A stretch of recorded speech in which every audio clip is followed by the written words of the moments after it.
मुख्तलिफ सियासी जमातें इस वक्त सरगर्म हैं। अगरचे नंबर्स कुछ और बताते हैं, लेकिन जैसा आपको पिछली खबर में इशफाक ने बताया कि आज़ाद उम्मीदवारों की भी एक फहरिस्त आप देखेंगे सामने आएगी, ठीक वैसे जैसे असेंबली इलेक्शंस में पुरजोश नजर आए थे। और जहां तक इन इंतखाबात के नताइज की बात है तो 24 अक्टूबर को जब सेम डे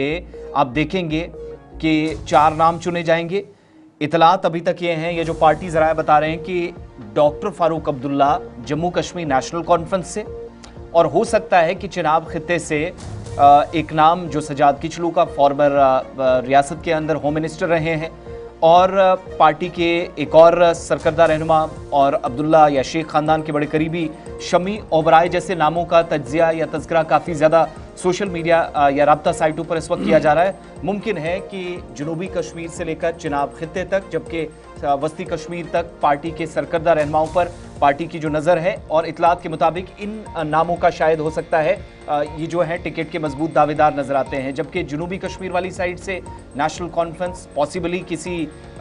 युवा चेहरे या यंग फेस की तरफ जा सकती है। अगरचे खुलकर भारतीय जनता पार्टी ने अभी तक किसी तरह के नाम का ना जिक्र किया है, ना कोई बात हुई है, लेकिन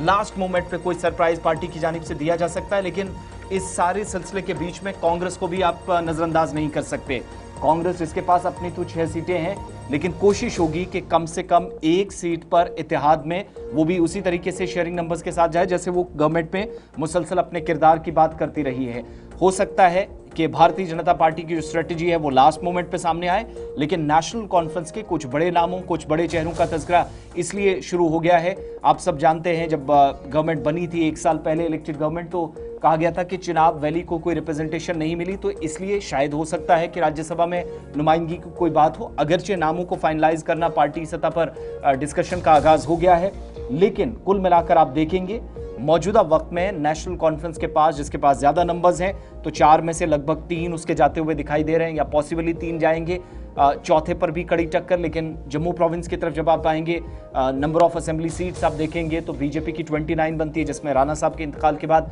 28 सीटें, और कुल मिलाकर ये जो सारी सूरत हाल है वो इस वक्त बता रही है कि पार्टियों ने अपने नामों को खुफिया जरूर रखा है, लेकिन डिस्कशन का आगाज पसे पर्दा हो गया। पसे पर्दा इसमें सबकी नजरें जी कांग्रेस पर भी रहेंगी, जिन्होंने ये कहा कि वो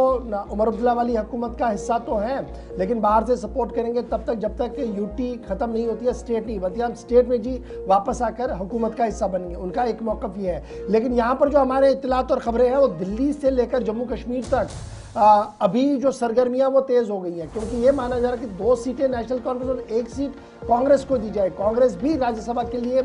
किसी को नामजद यहाँ करे, इस ज़िमन में हिकमत अमली को तरतीब दिया जा रहा है। तमाम नजरें जो है वो मरकजी कांग्रेस क़यादत पर रहेंगी कि क्या वो इन टोटो सपोर्ट नेशनल कॉन्फ्रेंस को करेंगी या 1 सीट का क्लेम करके मजीद उलझने इस इतिहाद के अंदर पैदा कर सकती है। तो ये भी एक बड़ा क्लू है कि अगर कांग्रेस मैदान में आती है, कहाँ से अपने आदमी को उतारेंगी, क्या करेंगी, कौन सा चेहरा होगा, इसलिए भी बड़ी चीज़ें हैं। लेकिन नेशनल कॉन्फ्रेंस के अंदर फारूक अब्दुल्ला का नाम भी फ्रंट रनर पर है, सजाद किचलू साहब का नाम है, शमी ओबराय का नाम भी सामने आ रहा है, और इसी तरीके से कांग्रेस भी अपने पत्ते अगर अभी नहीं खोल पाई है, लेकिन इतलात और खबर यह है कि कल से ही नई दिल्ली के साथ रब्ता किया गया है। कांग्रेस वर्किंग कमेटी का इजलास के दौरान भी